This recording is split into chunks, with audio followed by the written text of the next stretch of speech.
you and I know entrepreneurs like to keep cash. Yeah. And one thing about cash, just as I'll do a little side thing on cash, is often I hear entrepreneurs act like, is cash trash or is cash king?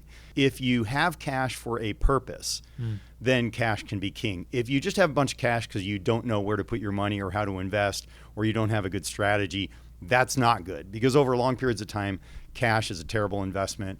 It usually underperforms inflation. Among virtually every other asset class too, it underperforms. Now that entrepreneurs have a lot of cash, what's going to happen is they're earning actually good returns in their cash right now. They might be getting 4% in their cash account, which is great. And that's actually a little higher than inflation. So they're winning the game.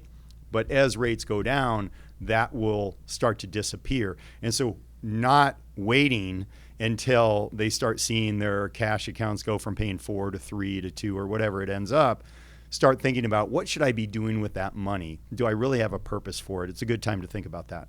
The rule of thumb will tell you want 3-6 months maybe of your spending in a cash account. I know for Leanne and I, we do a year. And so we have a lot of cash that sits there, but that makes her feel good. And that's just in a separate account earning, like you said, 4%. So to your point, it's more of, is that the right thing to do mathematically? Probably not. But if it helps you sleep at night, then that's worth way more than the opportunity cost. Absolutely. And even I've talked to entrepreneurs over the years about paying off their debt. And if they have a home loan at 3%, which some people have, 2.5%.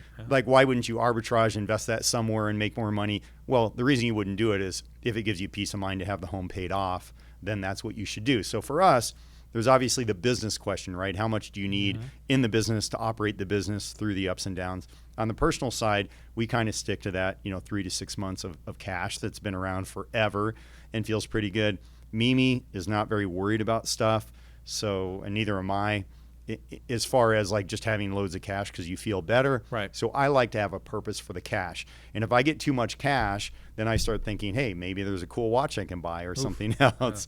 So I plan my watch purchases, and I also plan what I'm going to do with my cash, because I know if I have too much in there, then just like anyone else, I'll think about spending it. So I start to say, okay, we're getting too much cash. Where should that money go? And then that's where you come in to help, when you advise us on the investment pool, like, okay, within our allocation, what are the opportunities? And sometimes I'll sit on cash because I see an opportunity coming in the future.